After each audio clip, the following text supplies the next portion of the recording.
Salut à tous, alors moi j'aimerais qu'on se penche sur cette voiture, la Renault Fluence Z2, qui pour moi est l'une des deux pires, avec la Bolloré Blue Car, l'une des deux pires voitures électriques jamais produites dans le monde.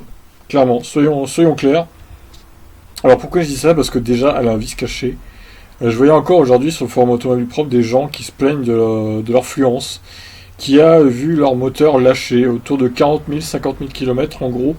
Cette voiture a un souci et son moteur lâche. Le moteur est très peu fiable et du coup il faut le remplacer, mais Renault prend en charge que en partie les frais qui s'élèvent à plusieurs milliers d'euros, voire pas du tout pour certains, comme un gars qui a posté aujourd'hui. Apparemment Renault ne veut pas prendre les frais en charge. Renault ne se désiste de cette Fluence Z2 qui est vraiment une épine dans le pied du constructeur français pour moi, clairement. Donc on va reprendre un peu les caractéristiques. Alors déjà, elle faisait 95 chevaux. Bon, pour une berline de cette taille, on va dire que c'est pas énorme. Là, j'ai les dimensions de la version thermique, hein, pour info, mais c'est quasi pareil par rapport à l'électrique. Donc elle fait 4,62 m jusqu'à 4,67 m. Je crois que c'est la version électrique qui fait 4,67 m, elle est plus longue. 1,80 m de largeur, hauteur 1,48 m en gros. Volume du coffre 530 décimètres3. Et l'empattement de 2,7 mètres en gros. Voilà pour les dimensions. Donc comme je disais, 95 chevaux c'est pas énorme. 185 km NEDC d'autonomie, donc on peut partir sur 140 WLTP à peine, voire 130. Donc voilà, plus longue de 13 cm que la version thermique. Donc on est autour de 4,70 m, hein, je pense. Donc c'est une très longue voiture quand même. Et peu puissante, hein, par rapport à son gabarit. 95 chevaux, c'est à la limite, c'est ridicule quoi.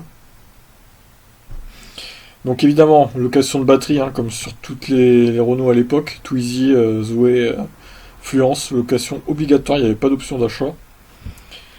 Les tarifs de location variaient entre 83 et 148 euros TTC en fonction de la durée de location et du kilométrage.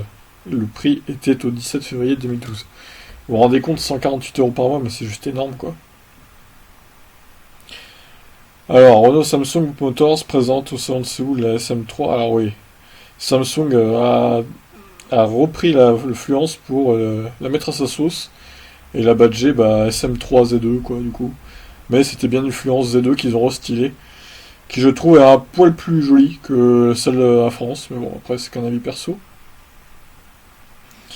Alors elle dispose du chargeur caméléon de la Zoé 3 à 43 kW alors que la Fluence Z2 est limitée à 3 kW.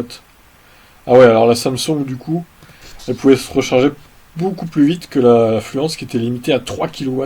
3 kW quoi. Ridicule. Ridicule vitesse de charge. Batterie lithium-ion, capacité de 22 kWh, donc pèse 250 kg. Elle a obtenu 4 étoiles sur 5 au crash test Euro NCAP. Quand on voit cette voiture, on a envie de la cracher. Eh oui, disons-le. Non, j'exagère, mais bon, quand même, elle est pas belle. Hein. Elle est pas belle, moi j'aime pas du tout, personnellement. Je la trouve un peu grossière et surtout pas assez puissante. Et la batterie de 22 kWh, qu'est-ce que vous voulez mettre dans une berline comme ça, 22 kWh quoi. L'autonomie du coup 130 km maximum, hein. Et encore quand elle était neuve. Maintenant c'est plus le cas. Alors dans les pays où elle est commercialisée, la Fluence Z2 est vendue à un prix proche de la version thermique au nombre d'équipements équivalents. Alors 6000 Fluence Z2 ont été vendues à travers le monde, dont 727 en France. Donc il y a eu 727 malheureux qui ont acheté ça. Bon, terrible pour eux hein, quand même. Dévoilée lors du Salon international d'Australie 2011, la Fluence Z2 est commercialisée à partir de l'été 2012 en Australie. Même en Australie! Ah oui, c'est vrai qu'il y avait le truc Better Place pour changer les batteries rapidement, là, mais bon, ça a été un échec ça. Mais l'idée était pas mal, hein, j'avoue. La Fluence Z2 est commercialisée au Danemark au prix de 27 496 euros. En Estonie, la Fluence Z2 fait partie du point 1. En France, la Fluence Z2 est vendue à partir de 26 300 euros. Alors j'imagine que c'est hors bonus. Donc 20 300 euros plus la location de batterie du coup. Vous imaginez le prix de ce truc quoi. Enfin, ridicule. Au Royaume-Uni, la Fluence Z2 est vendue à partir de 17 850 euros mais sans les batteries. Ah oui. Ok, bon. Fluence GT2. Ça par contre, c'est pas électrique du tout du coup. Donc voilà, cette magnifique Fluence, on va avoir quelques photos, pourquoi s'en priver quand même.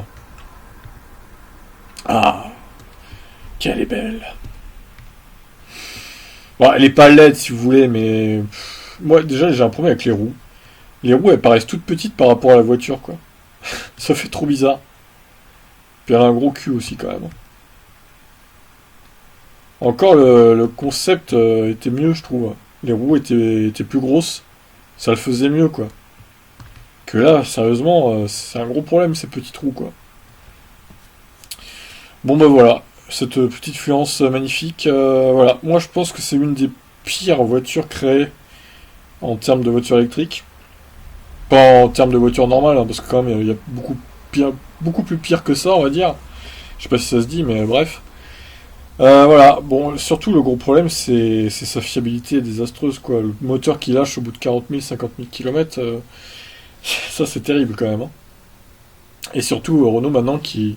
Ben, on est en 2019, hein, donc ils veulent plus prendre en charge totalement la réparation du moteur, donc les possesseurs de Fluence se voient dans l'obligation soit de la foutre à la casse, soit de payer des milliers d'euros pour une voiture qui en vaut 2000, 3000. Maintenant, ouais, on va dire 4000, allez, maxi. Comme j'ai déjà vu sur le Bon Coin, les annonces, ouais, c'est autour de 4000 euros, quoi. Bref, voilà, pour cette Fluence, pour moi, c'est l'épine dans le pied de Renault. Et je pense qu'ils auraient bien aimé s'en débarrasser plus vite de cette voiture, mais ils vont encore l'avoir sur le dos quelques années, je pense, parce qu'il y en a quand même 727 qui traînent en France. Donc, bonne chance à eux hein, pour s'en sortir de cette voiture. Et bon courage aux possesseurs de Fluence Z2, ils en auront besoin. Allez, je vous laisse. Ciao.